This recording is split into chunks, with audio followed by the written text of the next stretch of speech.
Vamos então direto para a Câmara.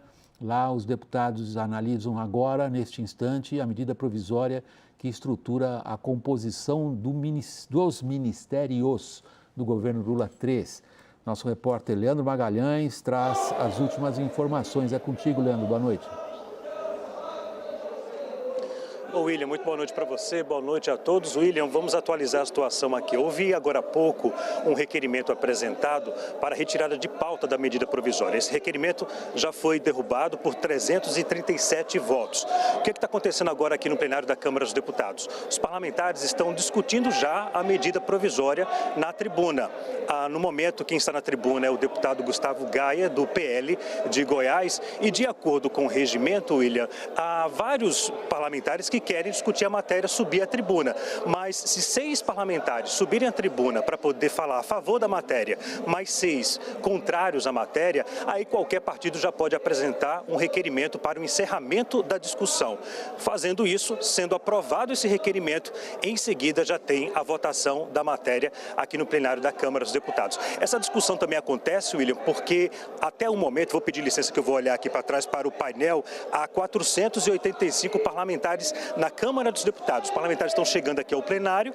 Isso também acontece para poder aumentar aí o número de quórum, o número de parlamentares, já que o total de 513. Qualquer novidade aqui, eu aciono você daqui da Câmara dos Deputados.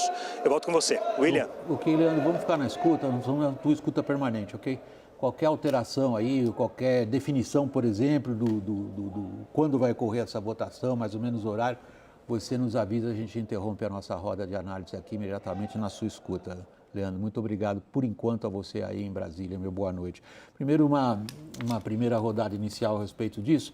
Nós temos uma reportagem do próprio Leandro, Daniel, começando por você, que traz exatamente esse ponto que ficou evidente nessa confusão criada aí em Brasília, que é as dificuldades de articulação do governo Lula. Mas primeiro vamos comentar o que está acontecendo agora, Daniel. A perspectiva é que tenha havido um acordo. Em que termos? Você já tem digamos, já tem essas informações? William, acabou de subir à tribuna o líder do União Brasil, Elmar Nascimento, que, como se sabe, é um partido que formalmente está na base do governo, tem 59 deputados, mas que é muito dividido. Tem 3 ministérios, tem votado contra uma série de vezes, no marco temporal votado nesta semana, deu apenas 2 votos não ao marco temporal, portanto, realmente fugiu da orientação do governo. Elmar Nascimento subiu à tribuna e disse o seguinte, que estava orientando a bancada do União, que é relevante, a votar a favor da MP, mas deixou claro, aspas, que seria um último gesto, fecho aspas, do partido para o governo. Se queixou muito da articulação, lembrou que o governo tem atropelado o Congresso, citou os decretos que alteraram o marco do saneamento e dentro dessas queixas sobre a articulação política, elogiou só uma pessoa, elogiou o líder do PT, José Guimarães, líder no Congresso. Líder do governo na Câmara, desculpe.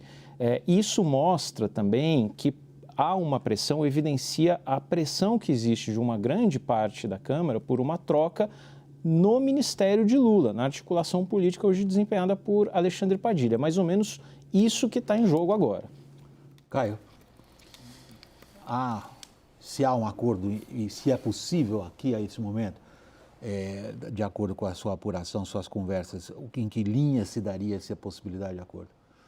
William, o que está em jogo nesse exato instante é uma questão quase existencial, se o Legislativo ou o Executivo terá nos próximos anos o controle da agenda e o controle dos recursos federais. Desde 2015, a gente repete isso bastante aqui, essas 2 atribuições no presidencialismo brasileiro foram tomadas pelo Congresso Nacional. Lula foi eleito prometendo retomar esse controle por parte do Executivo e até agora não conseguiu.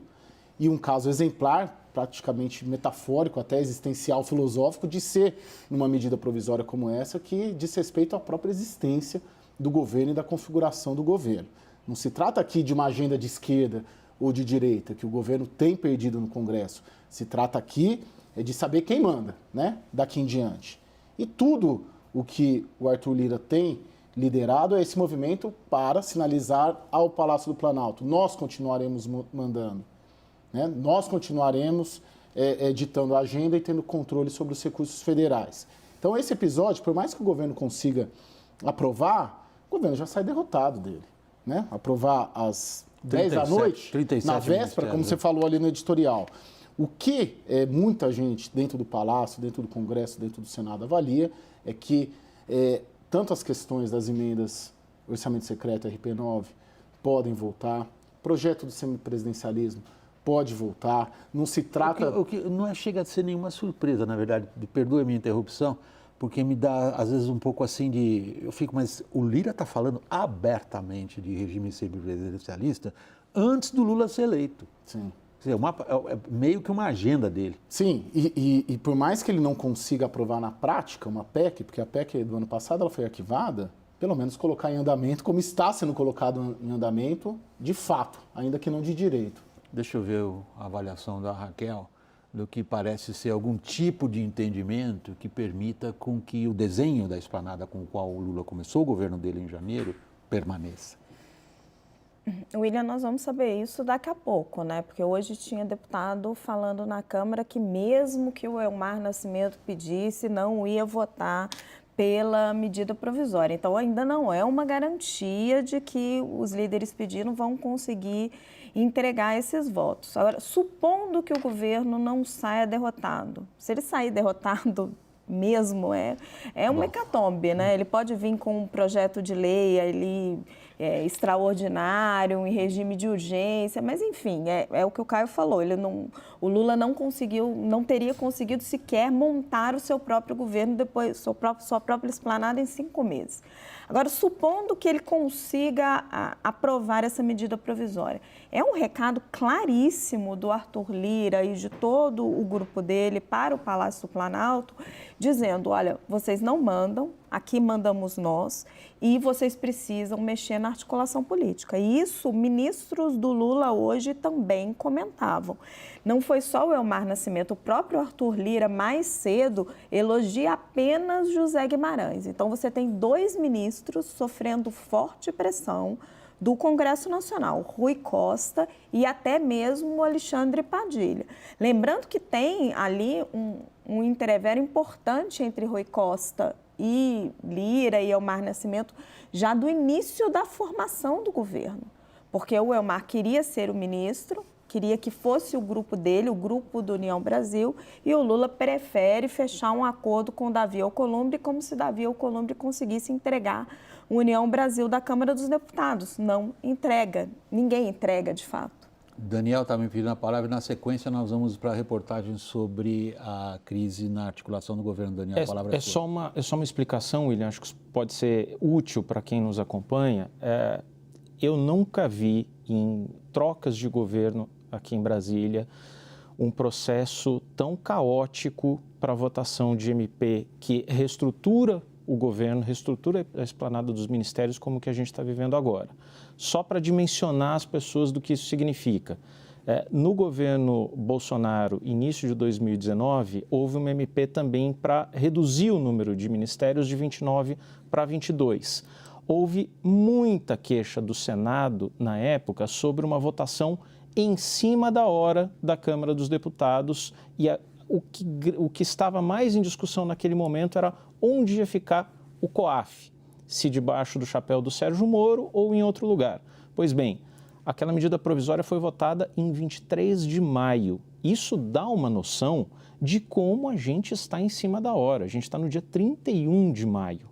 E, na melhor das hipóteses, o governo vai aprovar esse MP desidratando o Ministério do Meio Ambiente, mudando o status do COAF, perdendo demarcação de terras indígenas no Ministério dos Povos Originários. Isso, na melhor das hipóteses, é uma derrota pequena. Nós vamos a ela logo na sequência. Queria agora trazer a vocês a reportagem do nosso Leandro Magalhães, exatamente sobre o ponto que nós estamos abordando, que são as dificuldades para aprovar uma medida provisória, dificuldades essas que vêm basicamente de uma grande deficiência da capacidade de articulação política do governo Lula 3. Vamos à reportagem de Leandro Magalhães. Sob pressão do presidente da Câmara, Arthur Lira, e de parlamentares do Centrão, o Planalto acelerou a liberação de emendas que estavam represadas e de nomeações de cargos de segundo e terceiro escalão que aguardavam indicações. Somente nesta quarta-feira foi liberado cerca de 1,7 bilhão de reais para os parlamentares. O mês de maio já registrava um recorde na liberação de recursos, com o governo tendo empenhado 2,8 bilhões em emendas individuais de deputados. Durante o dia, o presidente Lula falou ao telefone com Arthur Lira e ouviu duras críticas à articulação no Planalto. O diagnóstico é que o governo não tem articulação política na Câmara e que as tentativas de negociação têm sido muito ruins, com os ministros palacianos tratando diretamente com deputados, sem passar pelos líderes de cada sigla. Em resposta, o presidente sinalizou que vai ampliar o diálogo e manter uma agenda regular de reuniões com lideranças do Congresso. O que há é uma insatisfação generalizada dos deputados e talvez dos senadores, que ainda não se posicionaram, com a falta de articulação política do governo, não de um ou outro ministro. Esse clima de descontentamento foi o pano de fundo para o adiamento da votação da medida provisória na última terça-feira. Diante do cenário, o governo desistiu completamente de tentar mudar o teor do relatório, que desidratou pastas como a do meio ambiente e a dos povos originários. No Senado, para onde o texto deve seguir, a situação tende a ser mais tranquila. O Executivo conta com a atuação do presidente Rodrigo Pacheco para garantir a estabilidade do governo e o andamento das pautas. Daniel, a minha pergunta pode sugerir a um ou outro que ela seja irônica, ela não é. Ela não é. A pergunta é simples, direta. Afinal de contas, o que é essa insatisfação generalizada entre os parlamentares? Eu sei que vai ter um monte de gente. Como você faz uma pergunta dessa? Os caras querem grana, só pensam nisso. Não, eu quero realmente tentar estabelecer se trata apenas disso, que é óbvio, ou nós temos algo mais ali dentro. Não, acho que tem todo um cardápio aqui de desejos, de anseios dos parlamentares, que não envolve só emenda. William, me lembro, eu pensei nessa frase hoje, não preparei, não calculei isso, mas pensei muito nessa frase hoje, uma frase de Antônio Carlos Magalhães, o avô, não o neto. Ele dizia que havia 3 tipos de jornalistas, aqueles que gostavam de notícia, aqueles que gostavam de fama e aqueles que gostavam de dinheiro. E o problema era você entregar notícia porque gostava de fama, fama porque gostava de dinheiro, dinheiro porque gostava de notícia. Eu vejo os parlamentares hoje, claro que eles gostam de tudo, mas tem aqueles que gostam muito mesmo de emenda, parlamentares que gostam de cargo e parlamentares que gostam de poder. E eu não vejo o governo com uma percepção mais acurada de dar poder, às vezes dá poder para o que gosta de emenda, emenda porque gosta de cargo, cargo porque gosta de poder. Quando dá uma dessas coisas. Então, me parece que é uma grande confusão e uma entrega um pouco do Lula da articulação política para o seu ministro principal, Alexandre Padilha.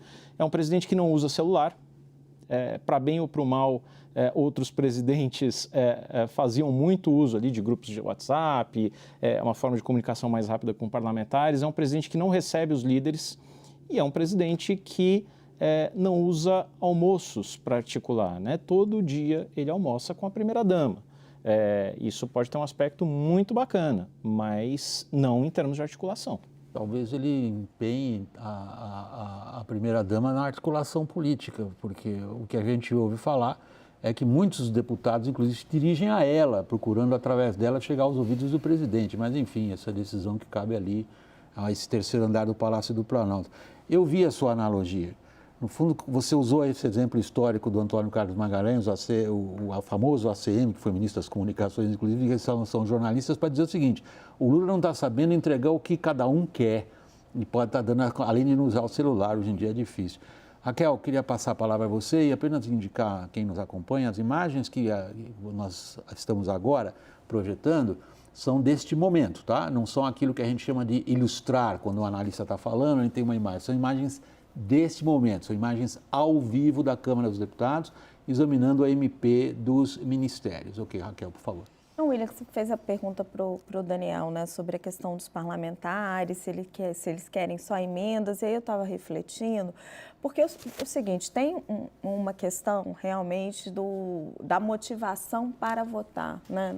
Não deveria ser a concessão de cargos, de emendas, deveria ser uma motivação pelo projeto, pelo que está intrínseco ali de Mas valor é a política como ela é. para a sociedade. Dito isso, Te atrapalhei, não desculpa. dá. Dito isso, o presidente. Vamos voltar para o fio do raciocínio para ajudar você a já estou respirar. aqui. Ok, O presidente da Câmara, Arthur Lira, ele tem um ponto quando ele diz: não sou líder do governo. Ele falou isso textualmente hoje. Ele disse: não sou líder do governo, fui eleito por uma ampla maioria, não sou líder do governo nem da oposição.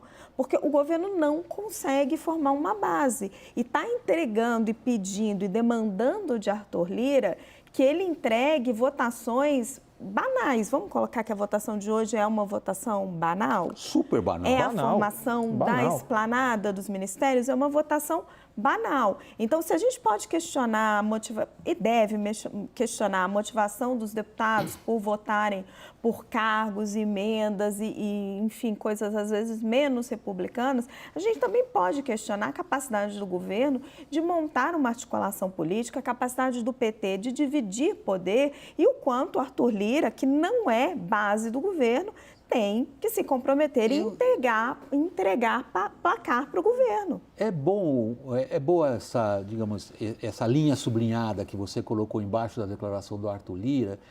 Eu vejo um pouquinho de dubiedade ali, porque ao mesmo tempo em que ele tecnicamente, de forma correta, diz eu não sou o líder do governo, ele está dizendo a cada segundo, sou eu que resolvo as coisas aqui quando o governo precisa. Eu acho que há uma dubiedade ali de raposa política, mas eu queria a sua avaliação, Caio, a respeito dessa frase dele, uma insatisfação generalizada. Como que se explica essa insatisfação se a gente constata no noticiário das últimas horas, quanto deu? 5 bilhões ou 4 bilhões? Alguém pode me corrigir? Estava dando 5 bilhões. 5 bilhões, 5 bilhões liberados em emendas em tempo recorde. Sim. William, a gente tem que entender o que é articulação política. Todo mundo fala, precisa ter articulação política. A articulação política, essa expressão, ela está sendo utilizada, na verdade, para dizer outra coisa, para dizer controle do jogo. Né? Então, quando o Arthur Lira fala, o governo precisa melhorar a articulação política, não, ele está querendo dizer quem manda agora é o Poder Legislativo. Porque a articulação política tradicional, clássica, recepção de parlamentares, pagamento de emendas, definição de uma agenda comum. Isso o Lula, nem o governo, eles têm capacidade política de fazer, eles sabem, eles foram governo 13 anos, eles sabem a receita do bolo. Então por que não faz? Porque a chave virou. O Congresso não quer mais apenas isso, o Congresso não quer mais apenas sentar com o Lula no gabinete presidencial, não quer mais apenas receber o cargo ali do DENIT, ele quer mandar no jogo, ele quer falar qual que é a agenda, ele quer ter as emendas liberadas na hora que ele determina, como era no orçamento secreto. Então, assim, quando se fala em articulação política, é um subterfúgio, na verdade. Eles não estão querendo falar, tem que melhorar a articulação política, fazer o quê? Porque o governo está liberando emenda, os parlamentares, o próprio Omar elogia o Zé Guimarães, metade da bancada do PT na Câmara se dá muito bem com o Arthur Lira. Então não se trata disso, melhorar a articulação política. Eu não quero crer que o Padilha, que já foi ministro e já trabalhou na articulação política do governo Lula II, não sabe fazer articulação política, muito menos que o Lula não sabe. O negócio é reconhecer, reconhecer que é outra situação. Você está fazendo uma provocação intelectual e aí eu acho que ela tem um relevo, ela tem uma importância muito grande. Você está dizendo, vamos fugir dessa expressão, essa gíria, esse cacuete da nossa imprensa política, nós estamos dentro desse cacuete também, não temos que fazer o meia-culpa. Parem de falar de articulação política, vamos falar o seguinte, na verdade o que está em jogo é quem manda. Na verdade o que está em jogo é o reconhecimento do poder do legislativo. Vamos submeter a sua tese e apreciação dos colegas, começando por você, Daniel. Eu acho que é isso, volto àquele ponto, William. Acho que o governo está pensando em bases antigas, de que cargos, a Superintendência Estadual do DENIT, a diretoria da CBTU no Rio Grande do Norte, que isso resolve. para quem está pedindo emenda. Aí pensa em emenda, libera 5 bilhões para quem está querendo poder. E hoje você tem mais gente na Câmara querendo poder. Peraí, Daniel, não só mas aí a emenda gente e vai para cargo. uma questão de princípio. Eu te passo a palavra, Raquel, na sequência, perdoe-me. Como é que você vai entregar poder? Dividindo agenda, dividindo pauta, né? levando parlamentar para viagem, para o centro decisório do Palácio, para cerimônia de inauguração, para definição dos processos que vem adiante. Veja, William, que Eu acho que aí você botou algumas coisas juntas no mesmo balaio, Daniel, porque se levar o cara numa viagem, Tá dá muito certo. prestígio pessoal. Tá Agora, certo, poder é tá determinar certo. quem vai presidir a Codevasf. Eu vou discordar de vocês. Eu Vamos lá. acho que, enfim, a gente sabe o quanto o Congresso ganhou de protagonismo, mas o fato é que o governo não vem distribuindo nem essas emendas, nem esses cargos E da os 5 maneira bilhões? que o Congresso gostaria. E os Perdão? 5 bilhões de emendas? Não, William, é isso que eu vou pontuar agora. Isso está sendo feito, neste momento, contra as cordas. Porque qual que foi a determinação do Rui Costa lá atrás? Quando teve a PEC da transição, que o governo, que já era um governo de facto, né? Ainda era o governo eleito, o governo fez uma série de promessas aos parlamentares. E Rui Costa, naquele momento, me contam pessoas que estavam ali muito próximas disso, disse, eu não vou pagar essas emendas, eu vou esperar para negociar essas emendas na reforma tributária, no marco fiscal. Ele quebrou um acordo. Ele quebrou um contrato sagrado ali no Congresso Nacional. Então, tem gente que olha e fala, não, agora tem que me pagar no dia, porque se me prometer, se empenhar, eu não acredito mais em Rui Costa, eu não acredito mais em Alexandre Padilha. Quando você vai olhar esses nomes, esses cargos, para todas essas superintendências que o Daniel está falando, essas pessoas não estão efetivamente nomeadas. Então, a gente fala muito dessa coisa de que quanto mudou o eixo de poder e a esfera e etc. E o Caio está falando, será que eles não sabem fazer articulação política? Mas o que eu escuto dos parlamentares, da base ali, é que o ministro Rui Costa tem dificuldades de ceder cargos, emendas e poder